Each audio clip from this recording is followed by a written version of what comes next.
भैया हमारा कब तक हो जाएगा अगर सिलेबस? हाँ हाँ हाँ, इंशाल्लाह हो जाएगा, सारा हो जाएगा, ठीक है। अच्छा, जो आज का जो हमारा टॉपिक है ना, वो है हमारे पास है प्री लोड, ठीक है ना। बेसिकली ये है हमारे पास length, tension, relationship and the ventricles, कि हमारे पास लेंथ टेंशन इसका जो रिलेशनशिप है ना, उसका वेंट्रिकल में, उसके बारे में हम पढ़ेंगे। लेकिन इससे पहले मतलब हमें प्री लोड का पता होना चाहिए, आफ्टर लोड का पता होना चाहिए, ठीक है। फ्रैंक स्टार्लिंग लॉ है यहाँ पे, उसके बारे में हम बात करेंगे। तो देखिए, जो प्री लोड है ना, जैसे कि स्केलेटल मसल में वैसे हमने तो नहीं पढ़ा है स्केलेटल मसल, जब हम स्केलेटल मसल जो है ना हम पढ़ेंगे तो वहां पे मैं ये दोबारा वहां पे हम करेंगे ये चीजें, सही है। लेकिन जिस तरह स्केलेटल मसल में हमारे पास जो प्री लोड होता है ना, जैसे कि फॉर एग्जांपल ये मेरे पास स्केलेटल मसल है, अब इस पे कोई फोर्स या कोई लोड मैंने नहीं लगाया है, ठीक है ना, मतलब रिलैक्स में है। अब ये ना, ये रिलैक्स है, ठीक है। तो जब ये रिलैक्स है, इसको मैं कहूंगा कि ये प्री लोड है, ठीक है। जब मैं कोई वजन उठाता हूँ या इस तरह कोई, मैंने ये थोड़ा सा बहुत वजन है, ये मैं उठाता हूँ, तो इसका मतलब ये कि अब मैंने जो है ना वो प्री लोड से मैं निकल गया, मैं आफ्टर लोड पे आ गया हूँ, क्योंकि मैंने चीज को उठाया, ठीक है ना। लेकिन कहने का मकसद ये है कि जिस तरह स्केलेटल मसल में आपका जो है ना प्री लोड होता है, इसी तरीके से आपका जो प्री लोड है वो हार्ट में भी, वो कैसे हैं कुछ वो है डिफ्रेंशिएशन, वो हम करेंगे अभी। लेकिन कहने का मकसद ये है कि जब भी आपका मसल रिलैक्स फॉर्म में होगा, उसको हम कहेंगे प्री लोड, नाम से जाहिर है प्री लोड, ठीक है ना। तो अब अगर इस चीज को हम हार्ट पे अप्लाई करें, वेंट्रिकल पे अप्लाई करें, तो वेंट्रिकल पे हम किस तरह अप्लाई करेंगे कि जब भी आपके पास वेंट्रिकल में हमारे पास ब्लड आता है ना, एट्रिया है, लेफ्ट एट्रिया है, फिर लेफ्ट वेंट्रिकल है, लेफ्ट वेंट्रिकल से फिर इयोटा में ब्लड चला जाते हैं और पूरे जिस्म में फैल जाता है, ठीक है। तो इसी तरीके से अगर आपके पास, अगर मैं हार्ट की बात करूं और वहां पे प्री लोड जो है ना उसको एक्सप्लेन करूं, तो कहने का मकसद ये है कि वहां पे जो वॉल्यूम होगा, किस चीज का वॉल्यूम, जो ब्लड का वॉल्यूम है वेंट्रिकल में, और आपका हार्ट जो है ना वो रिलैक्स फॉर्म में हो, तो तब उसको हम कहेंगे कि ये अब जो है ना प्री लोड है। तो डेफिनेशन मैंने यहाँ पे लिखा हुआ है कि pre load of the ventricle is the volume of the blood and the ventricle and it in diastole. देखिए डायस्टली का क्या मतलब है, जैसे हमने पहले ही पढ़ा इसको, कि जब आपका हार्ट रिलैक्स हो इसको हम कहेंगे डायस्टली, और जब आपका हार्ट कंट्रैक्ट करे तो हम कहेंगे कि आपका हार्ट जो है ना वो ड्यूरिंग सिस्टली ब्लड बाहर निकलता है। तो सिस्टली आपका कंट्रैक्शन, डायस्टली आपका रिलैक्सेशन, कहने का मकसद ये, ठीक है। अगर रीलोड की मैं अगर वो बात करूँ, एक और डिफिनीशन बताऊं, तो ये अगर आपने लिखना है, आप लोगों ने लिखना है तो लिख लो। वो ये है कि how much blood in the ventricle before contraction, इसको हम कहेंगे प्री लोड, ठीक है। अब अब फ्री लोड जो है ना, प्री लोड वो है हमारे पास यानी एन डायस्टोलिक वॉल्यूम, सही है। अब एन डायस्टोलिक वॉल्यूम है हमारे पास और एन सिस्टोलिक वॉल्यूम है। ये एन डायस्टोलिक वॉल्यूम और एन सिस्टोलिक वॉल्यूम के बारे में हम बात करेंगे, लेकिन मैं यहाँ पे, मैं चाह रहा हूँ कि मैं इसको यहाँ पे जो है ना कवर कर लूँ। देखिए एन डायस्टोलिक वॉल्यूम का क्या मतलब है, कि अगर इसका डिफिनीशन आप लोग लिख लें, मैं बता देता हूँ कि the amount of blood, in diastolic volume की मैं बात कर रहा हूँ, सही है, कि the amount of blood in the ventricle before systole. आपका हार्ट कंट्रैक्ट नहीं हुआ है, मतलब ड्यूरिंग सिस्टली से जो पहले जो अमाउंट ऑफ ब्लड आपके हार्ट में पड़ा हुआ है, आपके वेंट्रिकल में पड़ा हुआ है, इसको हम कहेंगे एंड डायस्टोलिक वॉल्यूम, सही है। The amount of blood in the ventricle before systole, इसको कहेंगे एंड डायस्टोलिक वॉल्यूम। अब एंड सिस्टोलिक वॉल्यूम क्या है हमारे पास, कि आपके पास इसका भी डिफिनेशन आप लोग लिख लें, ये अभी आगे आ रहा है क्योंकि ये टर्मिनोलॉजी ये बार बार यूज होगा कि एंड डायस्टोलिक वॉल्यूम इंक्रीज हुआ, एंड सिस्टोलिक वॉल्यूम डिक्रीज हुआ, स्ट्रोक वॉल्यूम डिक्रीज हुआ, इजेक्शन फ्रैक्शन डिक्रीज हुआ। तो ये चीजें पहले इनको कवर कर ले, सही है। तो जो एंड सिस्टोलिक वॉल्यूम है वो क्या है हमारे पास, the amount of blood ejected during systole, इसको हम कहेंगे कि ये हमारे पास क्या है, एंड सिस्टोलिक वॉल्यूम है। यानी आपका हार्ट जैसे कि at the end of systole, at the end of systole of volume of blood remaining each ventricle, this is called end systolic volume। आपका हार्ट जो है ना वो कंट्रैक्ट हो गया है, ब्लड बाहर निकल गया है, और जितना ब्लड बाहर निकल गया है उससे थोड़ा बहुत ब्लड जो है ना वो हार्ट में रह पाता है, उसको हम कहेंगे कि ये एंड सिस्टोलिक वॉल्यूम है। यानी ड्यूरिंग सिस्टोली आपका ब्लड, आपके हार्ट ने ब्लड बाहर फेंका, ठीक है ना, अब रिमेनिंग ब्लड जितना वेंट्रिकल में रहता है उसको हम कहेंगे एंड सिस्टोलिक वॉल्यूम, ठीक है ना। और एंड डायस्टोलिक वॉल्यूम कि अभी आपका हार्ट जो है ना वो रिलैक्स हो चुका है, ब्लड ऊपर से नीचे आया हुआ है, अब ब्लड वेंट्रिकल में आपके पास जो ब्लड है वो जमा हो गया है, ठीक है ना। अब उस ब्लड को हम कहेंगे एंड डायस्टोलिक वॉल्यूम। तो दोनों में यही फर्क है कि आपका एक जो है ना वो ब्लड बाहर निकालता है, फॉर एग्जांपल 140 ml ब्लड होता है, ठीक है ना, तो ये बाहर निकलता है, और थोड़ा बहुत जो पीछे रह जाता है उसको हम कहेंगे, ये जो पीछे ब्लड रहेगी इसको हम कहेंगे एंड सिस्टोलिक वॉल्यूम। और जो ब्लड जो है ना वो ड्यूरिंग डायस्टोली आपके पास हार्ट में आ गया है बिफोर कंट्रैक्शन या बिफोर सिस्टोली, उस ब्लड को हम कहेंगे डायस्टोलिक वॉल्यूम, ठीक है ना। तो देखिए, तो इन डायस्टोलिक वॉल्यूम के बारे में हमने पढ़ा और सिस्टोलिक वॉल्यूम, इन सिस्टोलिक वॉल्यूम के बारे में हमने पढ़ा। ये डिफिनीशन बहुत अहम है, इसको जो है ना मेमोराइज कर ले सही तरीके से, ठीक है, क्योंकि ये टर्मिनोलॉजी बार बार आगे यूज होगा, ठीक है ना। तो आपको पता होना चाहिए आप लोगों को कि सिस्टोलिक का क्या मतलब होता है, एंड सिस्टोलिक वॉल्यूम का क्या मतलब होता है, और एंड डायस्टोलिक का क्या मतलब होता है, ठीक हो गया।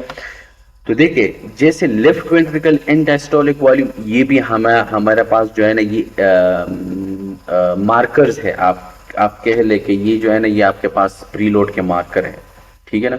तो जो डिपेंड करता है, मतलब आपका left ventricle and diastolic volume जो है ना ये हमें बता देता है कि प्रीलोड, जिस तरह के left ventricle and diastolic pressure है, ठीक है ना, ये भी हमें मतलब प्रीलोड किस्म का जो है ना इंडिकेट करवा देता है। हमेशा के लिए याद रखो कि जितना प्रेशर ज्यादा होगा, फ्रैंक स्टार्लिंग लॉ यही हमें कहते हैं, अभी हम आगे एक्सप्लेन भी करेंगे कि जितना प्रेशर ज्यादा होगा, मतलब जितना वॉल्यूम ज्यादा होगा उतना प्रेशर ज्यादा होगा। तो pressure and volume are directly related, इसका जो रिलेशन है ये एक दूसरे के साथ डायरेक्टली है, एक ज्यादा होगा तो दूसरा भी ज्यादा होगा, ठीक है ना। और प्री लोड का दूसरा इसके साथ जो अहम डिटर्मिनेंट है वो ये है कि जितना ब्लड जो है ना वेनस रिटर्न जिसको बोलते हैं, वेनस रिटर्न का मतलब ये होता है ना कि आपके पेरिफेरी से आपके वेन से जो ब्लड वापस आपके वेना केवा में आता है और फिर राइट हार्ट में आ जाता है और फिर राइट हार्ट से, तो इसको हम कहेंगे वेनस रिटर्न। तो अगर वेनस रिटर्न ज्यादा होगा, ज्यादा ब्लड आएगा, तो हम कहेंगे कि प्री लोड ज्यादा है। अब दोनों एक दूसरे के साथ जैसे कंपेयर करें, देखें, जितना ज्यादा ब्लड आपके पास हार्ट में आएगा तो हम कहेंगे वेनस रिटर्न ज्यादा आएगा हार्ट में, ठीक है ना, तो हम कहेंगे कि प्री लोड ज्यादा है। वो कैसे कि जितना ज्यादा ब्लड आएगा, और प्री लोड के बारे में हमने पढ़ा कि प्री लोड को हम एक दूसरा नाम भी दे देते हैं and diastolic volume. Pre load का दूसरा नाम क्या है, एंड डायस्टोलिक वॉल्यूम, ठीक है ना। तो जितना वेनस रिटर्न ज्यादा होगा उतना एंड डायस्टोलिक वॉल्यूम ज्यादा होगा, ठीक है ना, उतना ज्यादा प्री लोड होगा। तो अगर वेनस रिटर्न कम है तो प्री लोड कम है। तो ये इसलिए इन लोगों ने यहाँ पे भी एंड डायस्टोलिक वॉल्यूम की बात की कि ये प्री लोड का दूसरा नाम जो है ना मैं कह सकता हूँ कि एंड डायस्टोलिक, सही है। तो बेसिकली जो प्री लोड है ये बेसिकली एंड डायस्टोलिक वॉल्यूम है। और एंड डायस्टोलिक वॉल्यूम के बारे में आप लोगों ने पढ़ा कि अभी आपका हार्ट रिलैक्स नहीं हो गया है, आपके हार्ट में जो है ना ब्लड आ गया है, अब बिफोर सिस्टली, बिफोर कंट्रैक्शन आपका हार्ट कंट्रैक्ट नहीं हुआ, उस टाइम जो वॉल्यूम आपके ब्लड में, आपके हार्ट में होगा, जो ब्लड वॉल्यूम ऑफ ब्लड है वो वेंट्रिकल में होगा, उसको हम एंड डायस्टोलिक वॉल्यूम कहेंगे, ठीक है। तो बेसिकली प्री लोड और एंड डायस्टोलिक वॉल्यूम के प्री लोड को हम एंड डायस्टोलिक वॉल्यूम भी कहते हैं। अब एंड डायस्टोलिक वॉल्यूम अगर ज्यादा है तो कौन कौन से कंडीशन है हमारे पास कि फॉर एग्जांपल अगर वेनस रिटर्न ज्यादा है, तो एंडास्टॉलिक वॉल्यूम ज्यादा है, यानी ब्लड के पास ज्यादा ब्लड आएगा तो वो यहाँ पे ज्यादा ब्लड जमा होगा, अगर कम आ रहा है तो कम होगा, ठीक है ना। तो ये बेसिकली, तो इसलिए वेनस रिटर्न इसमें बहुत अहम है, ठीक है, ये चीज। दूसरा, जो प्रीलोड के जो मार्कर है जिसको हम इंडिसेस भी बोलते हैं, इंडिसेस इसका बेसिकली मतलब होता है मार्कर, ठीक है ना।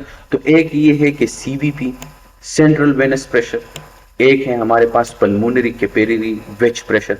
ये एग्जाम के लिए बहुत अहम है, ये हाई यील्ड चीजें हैं, ये बहुत हाई यील्ड है, ठीक है। और राइट एट्रियल प्रेशर, ठीक है ना। तो ये बेसिकली प्रीलोड के मार्कर्स हैं, ठीक है ना।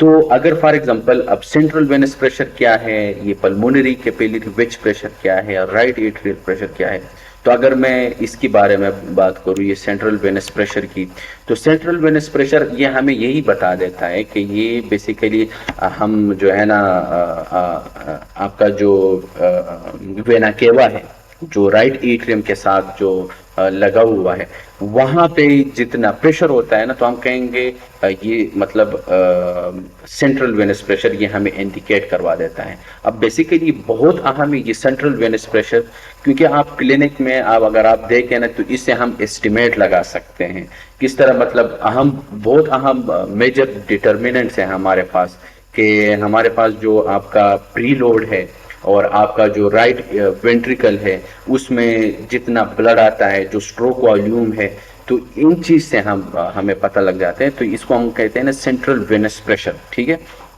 तो देखिए इसका मैंने अब थोड़ा सा वो भी एक्सप्लेन किया है कि ये हमें यही बता देता है, describe central venous describe the pressure in the thoracic vena cava near the right atrium, ठीक है। Therefore the central venous pressure and the right atrial pressure are essentially same, ठीक है।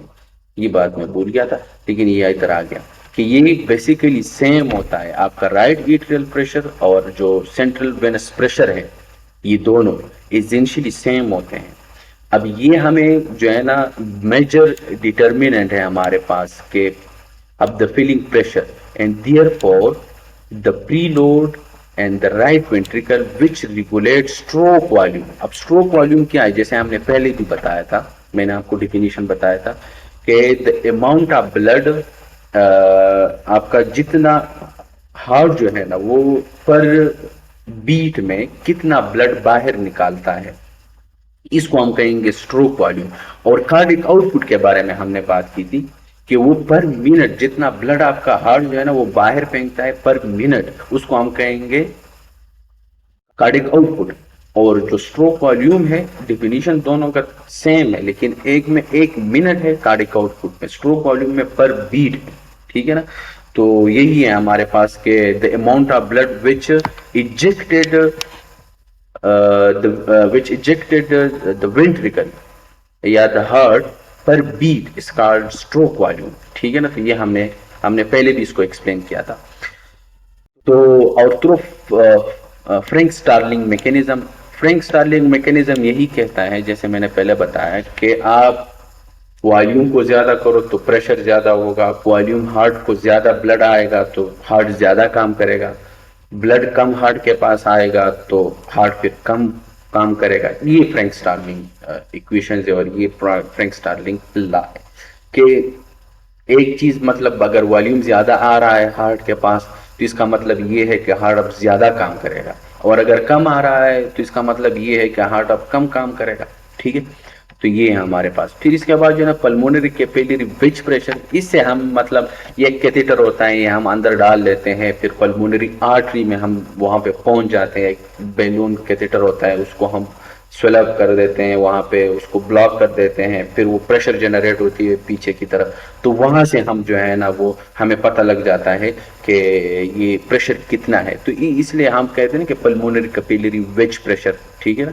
तो ये सारी चीजें यहाँ पे हमने लिखी हुई है, ठीक है ना। और इसे हमें, तो ये है हमारे पास पल्मोनरी, और ये हमें बताता है कि आपके लेफ्ट एट्रियम में कितना प्रेशर है। ये हम थोरेसिक में डाला, ठीक है ना।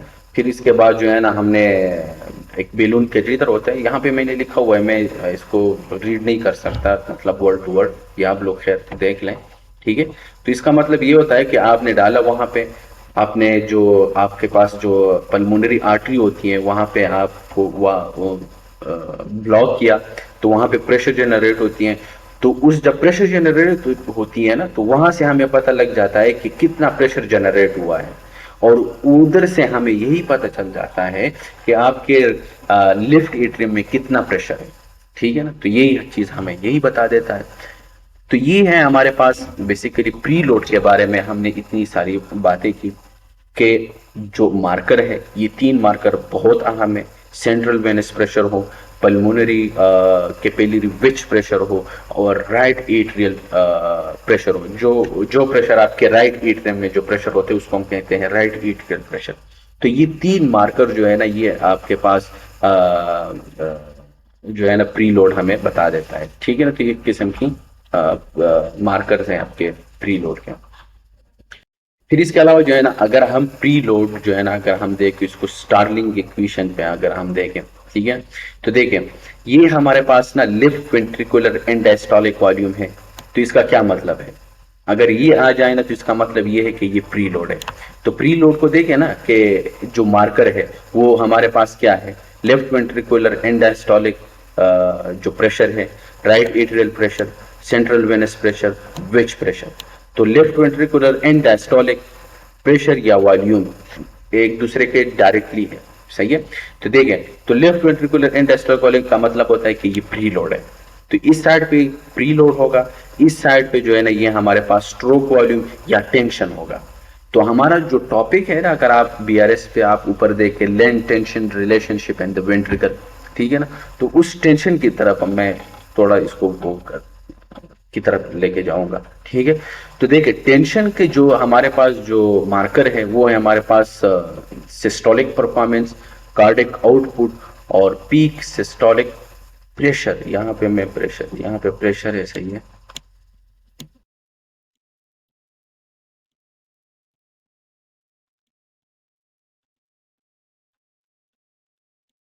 प्रेशर, ठीक है, यहाँ पे प्रेशर है हमारे पास, PRESSUR, pressure, peak systolic pressure. तो देखिए जो हमारे पास टेंशन की जो मार्कर है वो भी हमारे पास क्या है, सिस्टोलिक परफॉर्मेंस के हमारे पास ड्यूरिंग सिस्टोली, ड्यूरिंग कंट्रैक्शन आपका हार्ट उस टाइम जो परफॉर्मेंस होगा उस पे वो है इसका। एक है कार्डिक आउटपुट कि पर मिनट जो है ना आपका हार्ट जो है ना वो बाहर ब्लड फेंक रहा है, और पीक सिस्टोलिक प्रेशर।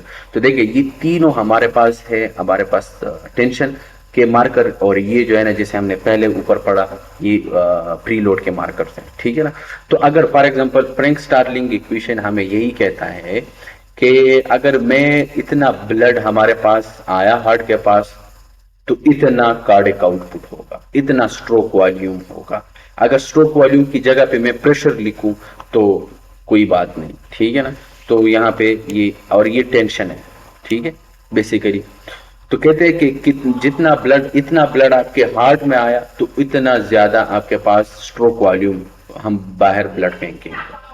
अगर आपके पास वेनस रिटर्न, ये जो एंड डायस्टोलिक वॉल्यूम जिसको हम कहते हैं, अगर आपके पास एंड डायस्टोलिक वॉल्यूम इतना होगा, सबसे ऊपर इतना होगा, तो हमारे पास जो स्ट्रोक वॉल्यूम होगा, जो कार्डिक आउटपुट होगा वो, और जो प्रेशर होगा वो इतना ज्यादा होगा। यानी जितना आएगा उतना बाहर निकलेगा, जितना ज्यादा आएगा उतना ज्यादा। और अगर यहाँ पे इतना ब्लड हमारे पास आया तो हमारे पास इतना ज्यादा बाहर फेंकेगा। ठीक हो गया। तो देखिए ये फ्रैंक स्टार्लिंग इक्वेशन जो लॉ है वो हमें यही बताता है, कहने का मकसद ये है, इन सब चीजों का जो अगर मैं एक ही या दो या तीन अल्फाज में इनको समराइज कर लूं, तो फ्रैंक स्टार्लिंग लॉ जो है ना, फ्रैंक साहिब ने हमें यही बताया है कि जितना ब्लड आएगा हार्ट के पास उतना वो इजेक्ट करेगा, ज्यादा आएगा ज्यादा इजेक्ट करेगा, कम आएगा तो कम इजेक्ट करेगा। तो यही हमें फ्रैंक साहब ने हमें यही बताया है। ठीक है, तो ये हमारे पास प्री लोड के बारे में ये बहुत अहम है। ठीक है ना, इससे आप क्वेश्चंस हल कर पाओगे। ठीक है ना, कि ये मार्कर का पता होना चाहिए कि प्री लोड के जो मार्कर्स है, जो एनडीसीज हैं, एनडीसीज भी बोलते हैं, मार्कर भी बोलते हैं, और अगर मैं आफ्टर लोड की बात करूं, आफ्टर लोड का मतलब क्या होता है, जैसे कि हमने यहाँ पे लिखा हुआ है कि आफ्टर लोड का मतलब होता है कि अभी आपका हार्ट जो है ना वो ब्लड इंजेक्ट करेगा against the pressure, against the pressure. For example आपके पास ये लेफ्ट वेंट्रिकल है, ये आपके पास लेफ्ट वेंट्रिकल है, और ये जो है ना आपके पास इयोटा है, ऐसा ही है ना, ये इयोटिक वाल है। अब अगर यहाँ पे हमारे पास ये जो वेंट्रिकल है ये ब्लड बाहर फेंक रहा है इयोटा में, ठीक है। अब यहाँ पे क्योंकि ये बंद होता है ये वाल, अब प्रेशर जनरेट होगा वेंट्रिकल में, फिर वेंट्रिकल जो है ना वो प्रेशर जनरेट करेगा और इतना ज्यादा प्रेशर जनरेट हो जाएगा कि जो इयोटिक वाल्व है ये ओपन हो जाएगा, ठीक है ना। तो प्रीलोड जो होता है ना बेसिकली ये आपके पास जितना ब्लड आपका ventricle against the pressure, against this aorta, against this aortic wall, यहाँ पे जितना ब्लड बाहर फेंकेगा against this pressure, this is called afterload, ठीक है। या आपके पास अगर मैं एक इसका दूसरा डेफिनेशन बताऊं तो ये है कि the resistance against which ventricle has to work, the resistance against which ventricle has to work, this is called after load। और अगर मैं इसका कोई और दूसरा डिफिनीशन बताऊं तो वो ये है कि the pressure against the left ventricle has to work, दोनों सेम है तकरीबन, दोनों सेम है, सॉरी दोबारा मैंने वो बताया था, ठीक है। तो देखिए अब इसका जो वो है हमारे पास जो इसका बेस्ट मार्कर है जिसको हम कहते हैं इंडिसीज, वो है टीपीआर, या मतलब टीपीआर का क्या मतलब होता है, टोटल पेरिफेरल रेजिस्टेंस या सिस्टमिक वास्कुलर रेजिस्टेंस। ये हमारे पास इसका क्या है बेस्ट मार्कर सही है।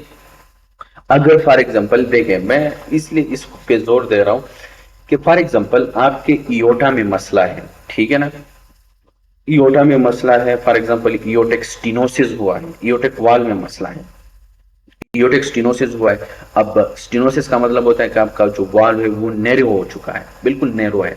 तो अगर नैरो है तो अब जो वेंट्रिकल जोर लगाएगा, ये जो पावर लगा रहा है, अब वो पहले से मतलब बहुत ज्यादा क्लोज हो गया, स्टेनोसिस हो गया है, अब ब्लड बाहर सही तरीके से नहीं निकल सकता है, ठीक है ना।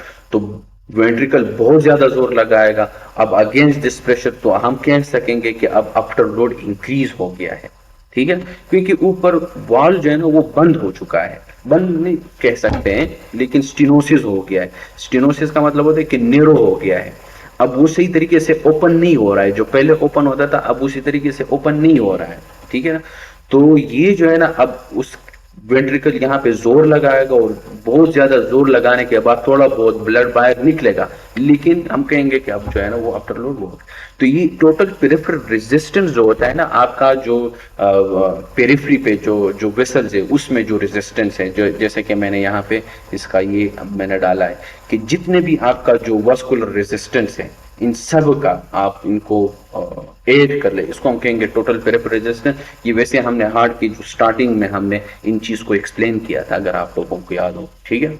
तो मैंने वैसे दोबारा यहाँ पे डाला हुआ है, ठीक हो गया। फिर इसके बाद जो है ना हमारे पास क्या है,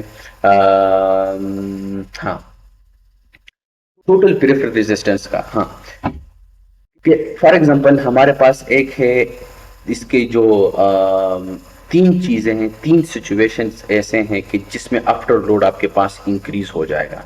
इयोटिक स्टेनोसिस, जैसे मैंने पहले बताया कि अगर स्टेनोसिस वेंट्रिकल बहुत ज्यादा काम करेगा, ब्लड बाहर नहीं निकल पा रहा है, क्यों नहीं निकल पा रहा है, क्योंकि स्टेनोसिस हुई है। स्टेनोसिस हुई है तो इसका मतलब ये है कि अब हार्ट जो है ना वो बहुत ज्यादा जोर लगाएगा, बहुत ज्यादा पावर लगाएगा, तो हम कहेंगे कि अब आफ्टर लोड जो है ना वो इंक्रीज हो गया है। तो एक ये कि अगर आपके पास इयोटिक स्टेनोसिस हो तो उसमें आपके पास आफ्टर लोड इंक्रीज हो जाएगा। दूसरा ये है कि जो पेरिफेरल रेजिस्टेंस, जो टोटल पेरिफेरल रेजिस्टेंस है, जो सिस्टमिक वास्कुलर रेजिस्टेंस है, अगर वो इंक्रीज हो जाए, ठीक है ना, तो उससे भी आपके पास आफ्टर लोड जो है ना वो इंक्रीज हो जाता है। हाइपरटेंशन हो, हाइपरटेंशन की वजह से भी आपके पास हार्ट जो है ना वो इंक्रीज हो जाएगा। ठीक है, तो ये तीन बहुत अहम है, ये बहुत हाई यील्ड चीजें हैं। ठीक है ना, बहुत हाई यील्ड चीजें हैं। इसके अलावा जो है ना, अगर मैं ओवरऑल जनरली बात करूं, तो अगर for example after load increase हो जाए तो इसका मतलब ये है कि हमारे पास जो स्ट्रोक वॉल्यूम होगा, स्ट्रोक वॉल्यूम डिक्रीज हो जाएगा। अब स्ट्रोक वॉल्यूम क्यों डिक्रीज हो जाएगा? स्ट्रोक वॉल्यूम का हमें पता है, डिफिनीशन हमने पहले पढ़ा है कि स्ट्रोक वॉल्यूम का डिफिनीशन जो है ना, वो the amount of blood which eject the heart per beat is called stroke volume. ठीक है ना, पर मिनट इज कार्डियक आउटपुट। तो अभी आपके पास आगे ब्लॉकेज है, आगे स्टीनोसिस है, आगे हाइपरटेंशन है या वट एवर रीजन, लेकिन आफ्टर लोड इंक्रीज हुआ है, तो अब जो है ना, ये जो स्ट्रोक वॉल्यूम जो बाहर निकलता है, ये जो पर बीट बाहर ब्लड निकलता है, ये इंक्रीज हो जाएगा कि डिक्रीज हो जाएगा? ये डिक्रीज हो जाएगा। वो इसलिए क्योंकि वहां पे स्टीनोसिस हुआ है। पहले 2 लीटर जो है ना, फॉर एग्जाम्पल पहले जो हार्ट था वो 2 लीटर पानी नॉर्मली फेंकता था बाहर। अब स्टीनोसिस हुआ है, अब 2 नहीं फेंक रहा है, अब 1 लीटर फेंक रहा है, एक पीछे रह रहा है। ठीक है ना, तो हम ये कह सकते हैं कि अब जो हमारे पास जो स्ट्रोक वॉल्यूम है वो डिक्रीज हो जाएगा, क्योंकि वो पूरा नहीं निकल पा रहा है, इसलिए स्ट्रोक वॉल्यूम हमारे पास डिक्रीज हो जाएगा। और जो इनसिस्टोलिक वॉल्यूम है वो हमारे पास इंक्रीज हो जाएगा। वो क्यों इंक्रीज हो जाएगा? क्योंकि हमें ऑलरेडी हमने पढ़ा है कि हमारे पास इनसिस्टोलिक वॉल्यूम, जो इनसिस्टोलिक वॉल्यूम है, उसका हमने जो डिफिनीशन किया है कि आपके पास जितना ब्लड आप बाहर निकालते हो और ड्यूरिंग सिस्टली, और उससे जो थोड़ा बहुत ब्लड पीछे रह जाता है, उसको हम इनसिस्टोलिक वॉल्यूम कहेंगे। अब उतना ज्यादा ब्लड बाहर नहीं निकल रहा है, ठीक है ना, तो अब ज्यादा ब्लड पीछे रह जाएगा, तो जो पीछे रहने वाली जो ब्लड है ड्यूरिंग सिस्टली, उसको हम इनसिस्टोलिक वॉल्यूम कहते हैं, और वो इंक्रीज हो जाएगा। जाहिर सी बात है इंक्रीज हो जाएगा, क्योंकि आगे स्टीनोसिस हुआ है, ब्लॉकेज हुई है, वो ब्लड पूरे बाहर नहीं निकल रहा है। ठीक है, तो ये बहुत अहम चीजें हैं कि अगर आपके पास आफ्टर लोड इंक्रीज हो जाए तो स्ट्रोक वॉल्यूम डिक्रीज हो जाएगा और इनसिस्टोलिक वॉल्यूम इंक्रीज हो जाएगा। कॉन्सेप्ट के साथ इसको पढ़े जी। भैया यहाँ पे फ्रैंक स्टार्लिंग लॉ पे फेल नहीं हो जाएगा कि जो इंक्रीज तो हो रही है पर इतना इजेक्ट नहीं हो पाया? लेकिन यहाँ पे अब पैथोलॉजी आ गई है ना। फ्रैंक स्टार्लिंग मैकेनिज्म तो फिजियोलॉजी है। वो कहता है कि अगर आप जितना ब्लड आपके हार्ट में आ रहा है ना, तो उतना ज्यादा वो निकल रहा है। लेकिन अब आपके पास पैथोलॉजी आ गई है। पैथोलॉजी का मतलब ये है कि बीमारी आई हुई है, स्टीनोसिस हुआ है। तो जब स्टीनोसिस हुआ है, वो तो ब्लड तो ज्यादा आ रहा है लेकिन निकल नहीं रहा है, वो इसी वजह से क्योंकि आगे स्टीनोसिस हुई है। तो फ्रैंक स्टार्लिंग जो है वो, नॉर्मल हो गया। हाँ, वो जो फ्रैंक स्टार्लिंग मैकेनिज्म है, वो हम एक किस्म की फिजियोलॉजिकल हम बात करते हैं कि जितना वो होगा। लेकिन अगर फॉर एग्जांपल जब हम इसको हम पैथोलॉजी में फिर हम करेंगे ना, जो एयरटेक स्टीनोसिस अगर किसी को हुआ है, तो पीछे जो वेंट्रिकल है ना, वो वक्त वक्त के साथ साथ जो है ना अपने आप को बड़ा कर देता है। ठीक है ना, तो वेंट्रिकल हाइपरट्रॉफी हो जाती है। तो ये वैसे उधर आ रहा है, तो फिर हम वहां पे भी इसको एक्सप्लेन करेंगे। लेकिन यहाँ पे सिर्फ मैं हम अपर लोड और प्री लोड को जो है ना समझने की कोशिश कर रहे हैं, क्योंकि ये हम आगे यूज करेंगे। ठीक हो गया? ठीक है भैया। यहाँ पे इतना समझ आ गया? हाँ भैया। ठीक है।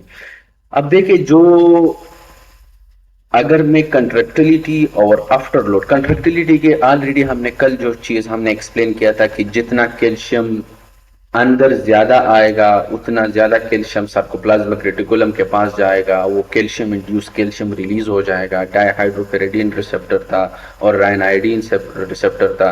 डायहाइड्रोपेरिडीन रिसेप्टर के थ्रू कैल्शियम चला जाता था, उसको इंड्यूस करता था। रायनाइडिन रिसेप्टर के थ्रू कैल्शियम बाहर निकलते थे।